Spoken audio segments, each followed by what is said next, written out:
Masjid Jogokarian TV mensyiarkan kebaikan.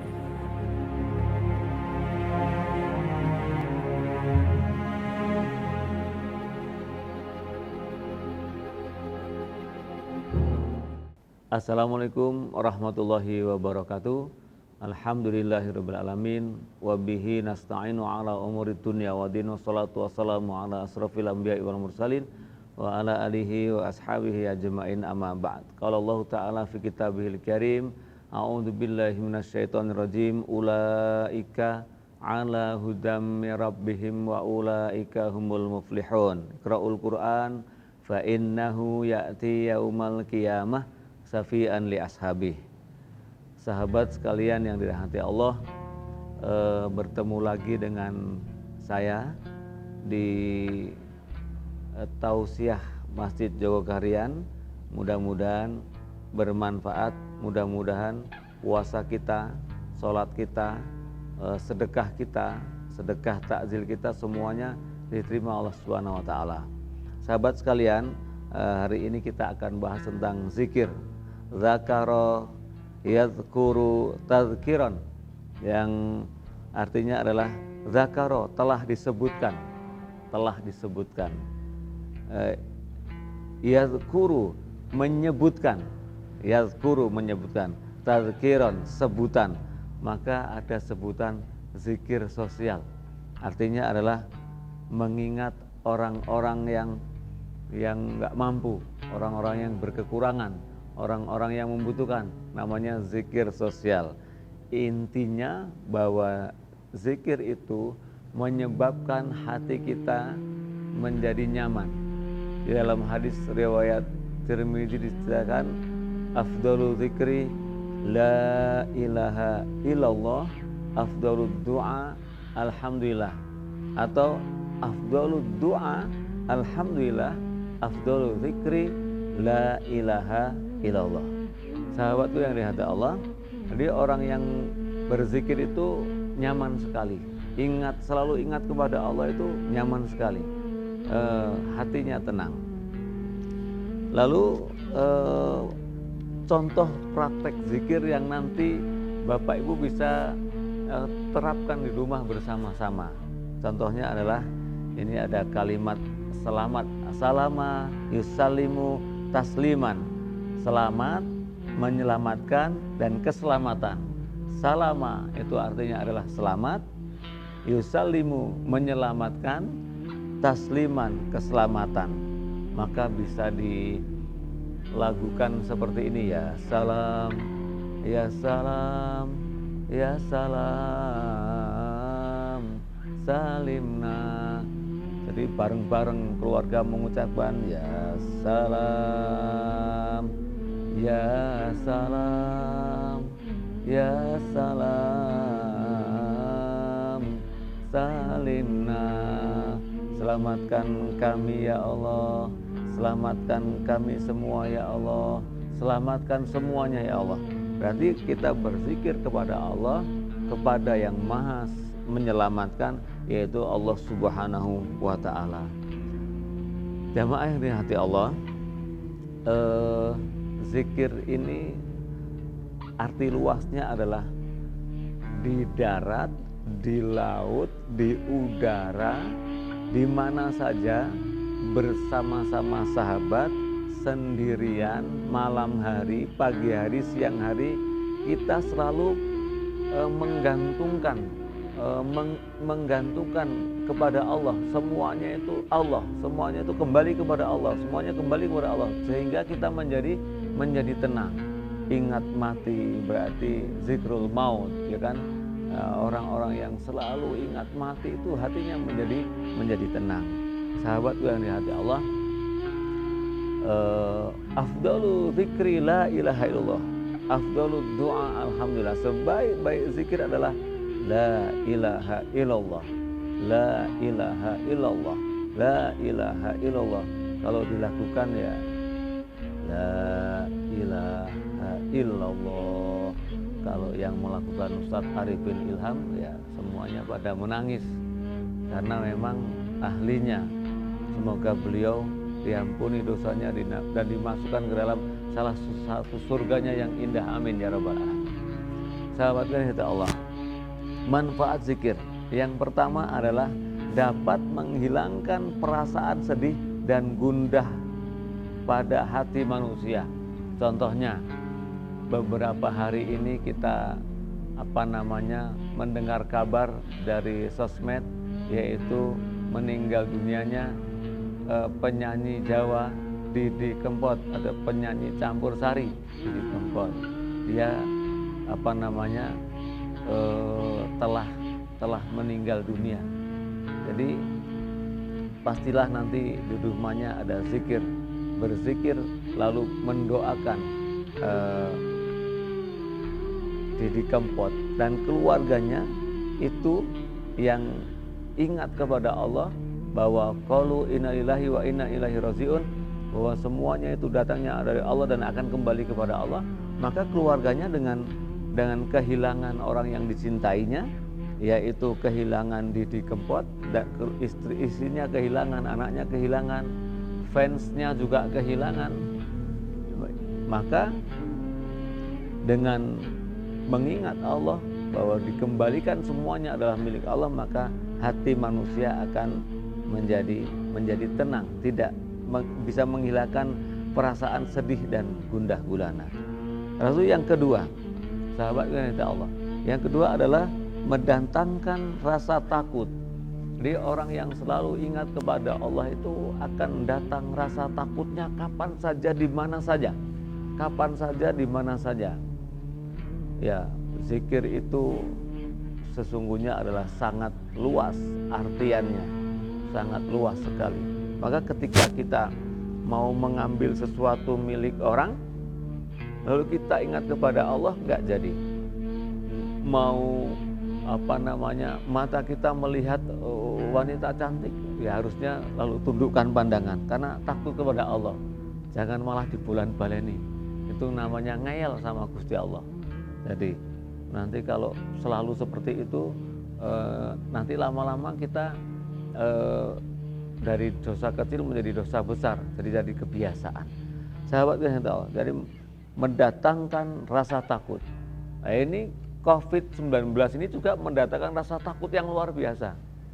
Mudah-mudahan ini rasa takutnya itu menyebabkan kita mendekatkan diri kepada Allah, berzikir.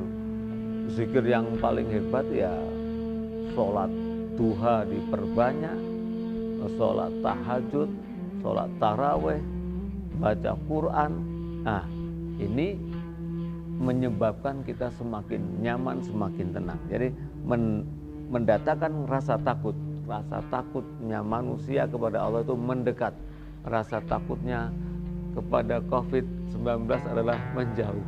Jadi mudah-mudahan kita ini termasuk yang nggak takut-takut amat dengan COVID-19, tapi juga nggak nantang-nantang. Jadi takutnya biasa saja. Takutnya kita dengan COVID-19 itu sama dengan takutnya kita dengan macan, dengan harimau, dengan ular yang berbisa, yang liar. Sehingga, tapi kalau takutnya kita kepada Allah adalah mendekat. Yang ketiga, sahabat kata Allah, membuat hati menjadi hidup. Masya Allah, kita sedang naik motor, ada ibu-ibu, ya kan, sedang mau menaikkan dagangan bayungnya atau dagangan yang sering buat capcay itu kangkungnya dan sebagainya. Itu karena kita selalu ingat kepada Allah, karena ibu yang tua itu juga makhluk Allah, maka kita berhenti walaupun kita pakai motor, lalu kita angkat kita bantu sebenarnya. Tapi membantu itu harus pas, karena saya pernah membantu di unek-unek karena saya bawa motor di perempatan Madukismo, tiba-tiba saya berhenti karena ada orang yang buta ada di pinggir selatan Bangju. Saya pegang tangannya, saya seberangkan ke utara, sampai di utara saya diunek-unek. Pak, kowe iki piye to? Aku bar nyebrang kok seberangke meneh. Jadi kalau mau membantu itu tanya, Pak jenengan mau nyebrang kemana itu. Jadi ingat saya, aplikasi daripada kita selalu ingat kepada Allah itu ya mudah menolong, mudah ingin berbuat baik itu. Jadi tapi ya jangan terus saking pengennya nolong orang, ada istrinya orang lain diseberangkan ya wis dipolo ya. Nggak boleh seperti itu. Sahabat yang dirahmati Allah, jadi membuat hati kita menjadi hidup. Terus kita di perempatan jalan misalnya pas mobil tiba-tiba ada pengamen, itu langsung zikir kita kepada Allah, ya Allah, semoga anak kami, keluarga kami, semua keluarga besar kami tidak ada yang jadi pengamen. Lalu terus jangan mengumpat, gede dhuwur malah ngamen, mbok dadi tukang parkir, adek dadi tukang parkir ora ketrima e, mbok dadi tukang resik-resik ya ora ketrima e. Jadi takdirnya memang ya njaluk-njaluk itu. Kalau kita lah belum mengadakan riset, kita belum membantu orang yang minta-minta itu untuk mentas dari mengamennya, kita nggak berhak itu menghakim-hakimi. Itu termasuk orang yang lalai berzikir, karena melihat kesengsaraan orang malah nyalah-nyalahke wong sing sengsara itu. Jadi memang hukum di dunia ini memang betul-betul nggak bisa adil. Nah, kita mau sedekah aja ada tulisannya, barang siapa yang ngasih uang di jalan maka akan didenda sekian ratus ribu dan dikurung, di penjara itu loh. Padahal kan mungkin mereka betul-betul membutuhkan. Sahabat yang dirahmati Allah, jadi membuat hati kita menjadi hidup, orang yang selalu berzikir itu mendengar sholawat saja itu bisa nangis. Ya Nabi salam alaika, ya Rasul salam alaika, ya Habib salam alaika, sholawatullah alaika. Kalau ini yang mendengarkan adalah orang yang hatinya lembut, orang yang hatinya hidup, maka itu dirungokke terus saja, itu bisa nangis sendiri. Saya pernah sampaikan kepada seseorang yang datang berkonsultasi dengan saya, sekeluarga itu sering cekcok, sering padu, suami istri, anaknya sering nendang pintu dan sebagainya. Maka tak suruh praktek zikir ya salam itu. Ya salam, ya salam, ya salam, salimna. Bapaknya mimpin seperti itu, ya anaknya 2, istrinya 1, berarti 3, jamaahnya melakukan seperti itu bareng-bareng, mereka bisa nangis bareng-bareng. Lalu beberapa bulan kemudian mereka datang lagi ke tempat saya mengucapkan terima kasih telah melaksanakan praktek zikir itu. Jadi jamaah yang dirahmati Allah, zikir nggak harus seperti PMJ 3 bulan sekali 5.000 orang, nggak harus seperti itu. Itu biayanya mahal. Yang di rumah aja, di rumah nyaman atau sendirian. Ya Nabi salam alaika, ya Nabi salam untukmu, ya Rasul salam alaika, ya Rasul salam untukmu, ya Habib salam alaika, sholawatullah alaika, ya kekasih Allah salam untukmu, ya Rasulullah salam hanya untukmu. Itu karena kalimat itu sama sih sebetulnya, tapi itu karena dilakukan menjadi nyaman, jadi hatinya menjadi hidup. Apalagi yang sedang diputuskan, kalau dalam Islam nggak ada pacaran ya? Nggak ada. Kenapa Kang Puji nggak ada pacaran? Karena pacaran saling membekasi, ya, saling membekasi. Zikirnya nggak ingat sama Allah, ingat pacarnya terus itu. Loh, kok saling membekasi? Iya. Ya misalnya pacaran 5 tahun nggak jadi. Nah, ini melenceng ini.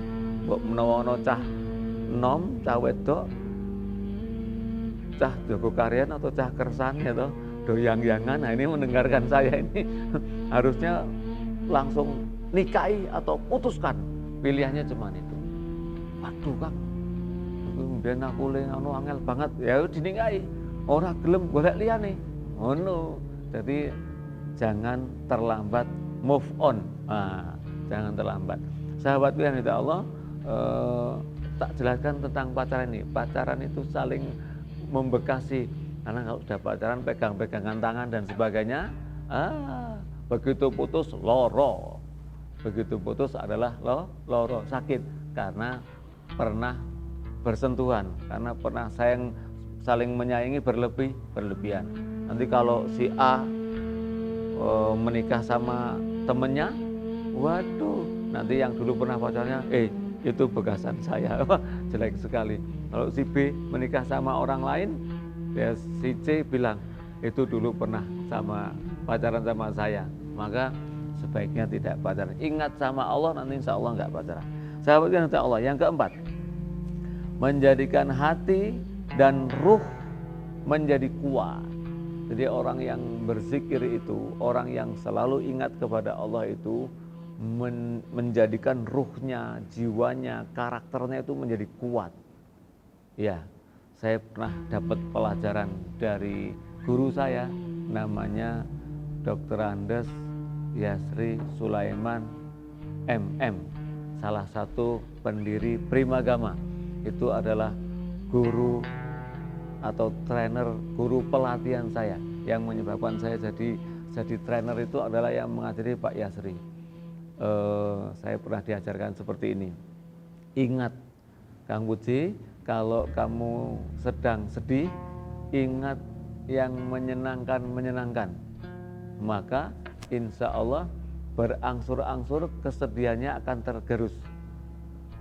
Kalau sedang dimarahi orang dan kamu nggak merasa bersalah, maka orang yang sedang memarahi itu biar tetap ngomong, kamu bayangkan sesuatu yang indah, bayangkan. Nah, saya pernah mengalami di satu peristiwa saya ditangkap sama polisi, dibawa ke kantor polisi. Ketika saya ditutuki itu, saya bayangkan yang santai-santai itu. Jadi saya ditutup itu guyang-guyu karena saya sedang memikirkan yang lain, nggak memikirkan hidup. Tapi tutukannya kok tambah banter.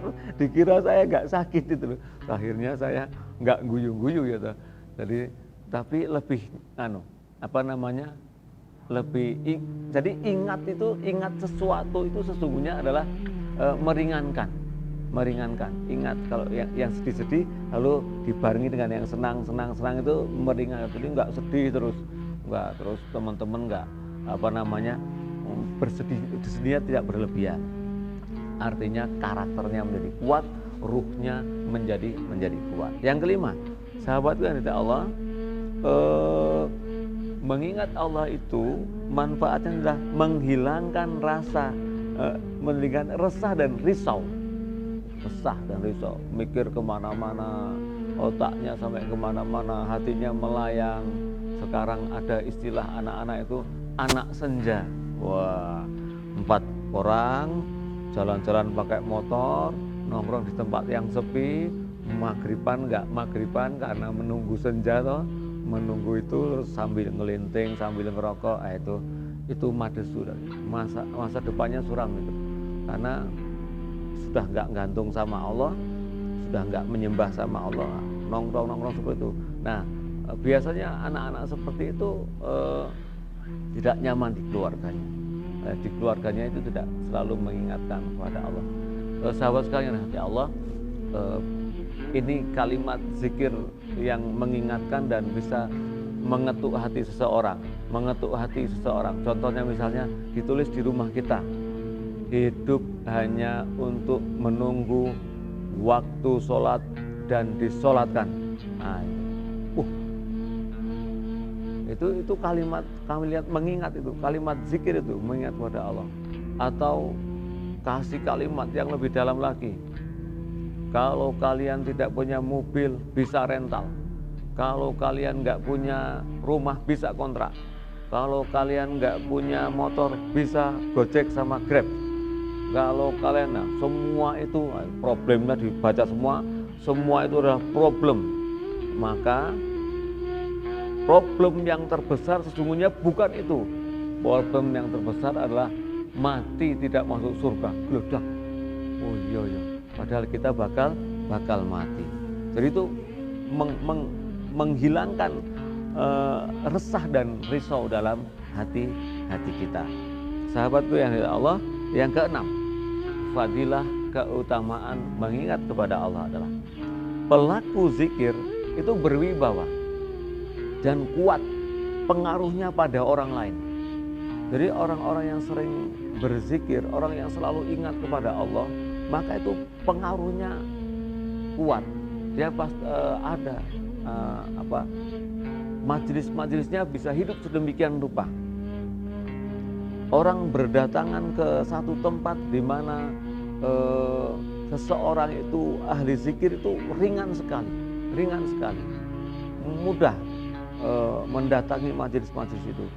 Karena memang pengajaknya itu memang ahli zikir.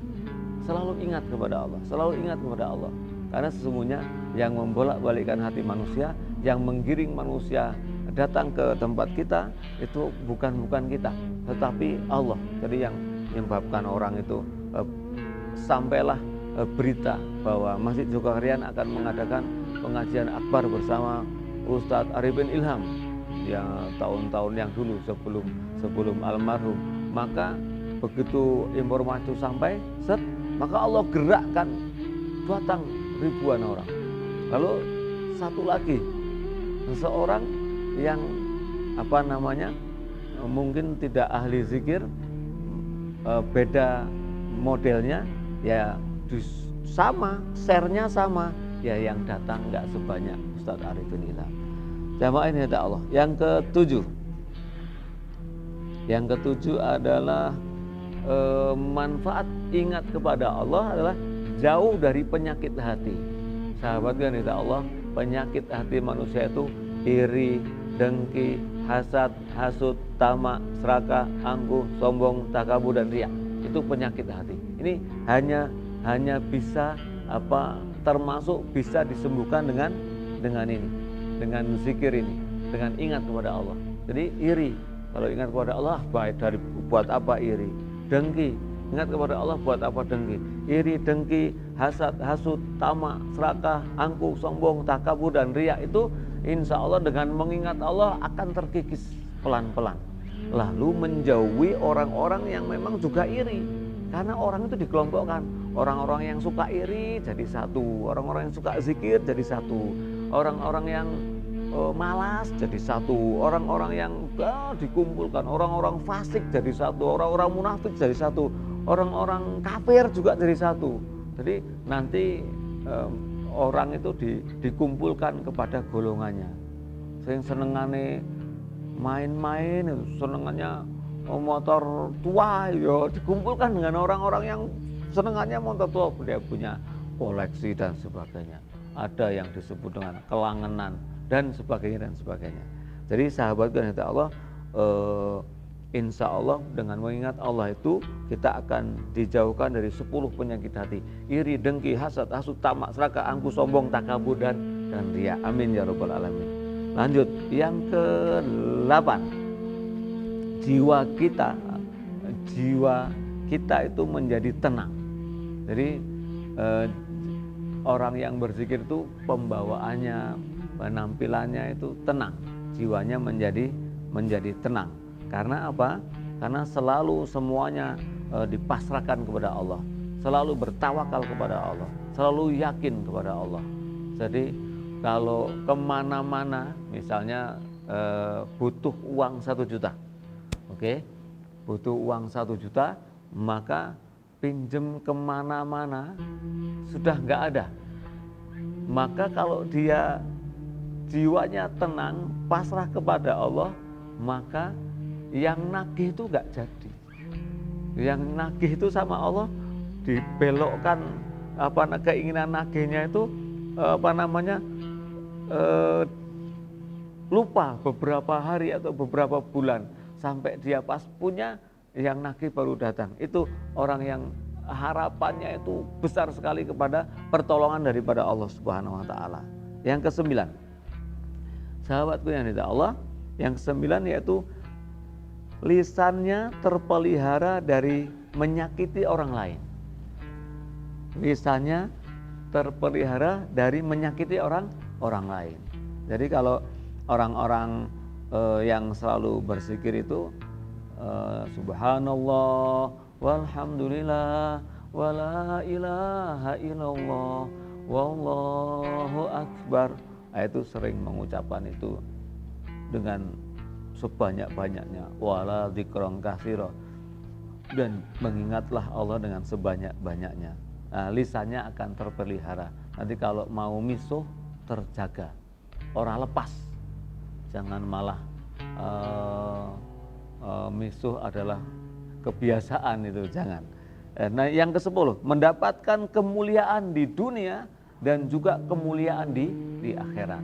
Jadi orang-orang yang selalu mengingat kepada Allah itu adalah orang-orang yang dimuliakan di dunia. Tidak ada hubungannya dengan harta, tidak ada hubungannya dengan pangkat, tidak ada hubungannya dengan apa-apa. Sahabatku yang dirahmati Allah, saya punya tetangga pegawai Madukismo, Masya Allah, dia selalu berzikir kepada Allah. Lalu saya lihat kok hidupnya tenang sekali, hidupnya walaupun memang rumahnya itu di samping sawah, deket sawah. Saya tanya, Kang, amalannya apa toh? Dia nggak ngaku sampai berkali-kali. Dan pada suatu hari dia ngobrol, saya datang ke rumahnya, bapak itu ngobrol sama orang lain menceritakan saya, Kang Pujikai tanya-tanya amalan saya apa, saya kok hidupnya tentram, dimudahkan segala urusannya. Saya nggak pernah jawab karena saya malu sama Kang Puji, tapi saya sudah di belakangnya. Saya itu amalannya adalah sudah 27 tahun yang saya hitung, saya nggak pernah meninggalkan sholat duha. Masya Allah, orang biasa, pegawai Madukismo, ya dia ke sawah juga. Ya Allah, kita seperti tertampar. Dia enggak seperti orang nganggo baju ini kayak aku rada piye ngono, enggak biasa. Tapi sudah 27 tahun sholat duha, enggak pernah lepas. Ya Allah. Terus baru saya begitu beliau nengok saya, wah, ono Kang Puji itu sudah ketahuan.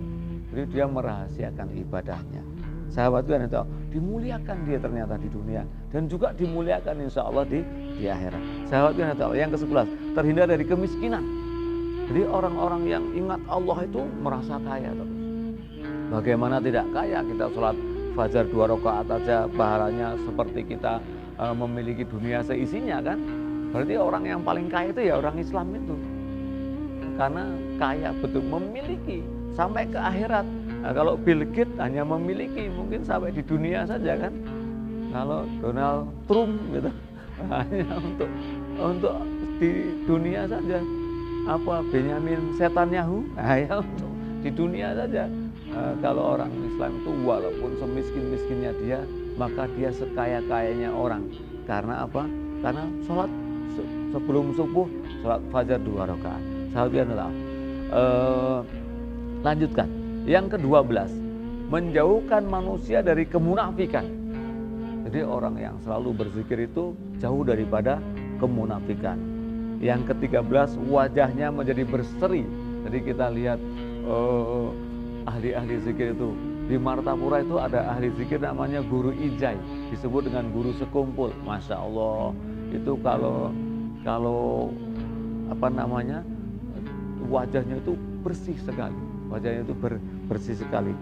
Murid-muridnya itu masih selalu mengunjunginya setahun sekali, itu mungkin 500 ribuan lebih orang datang dari segala penjuru. Sahabatku yang dirahmati Allah, yang ke-14 adalah Ra'sul umur, inti daripada segala perkara, yaitu semua kebaikan akan mudah diperoleh dengan kita ingat kepada Allah. Yang ke-15, melembutkan hati. Jadi hatinya menjadi lembut. Yang ke-16, karena waktunya sudah mau habis, jauh dari maksiat. Insya Allah orang yang ingat kepada Allah itu akan selalu dijauhkan dari maksiat oleh Allah Subhanahu wa taala. Yang terakhir, menyembuhkan hati yang rusak, menyembuhkan hati yang sakit.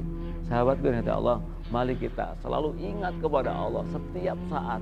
Ingat dalam keadaan sedih, ingat dalam keadaan senang, ingat dalam keadaan bersama-sama, selalu ingat. Pokoknya ingat terus di mana saja.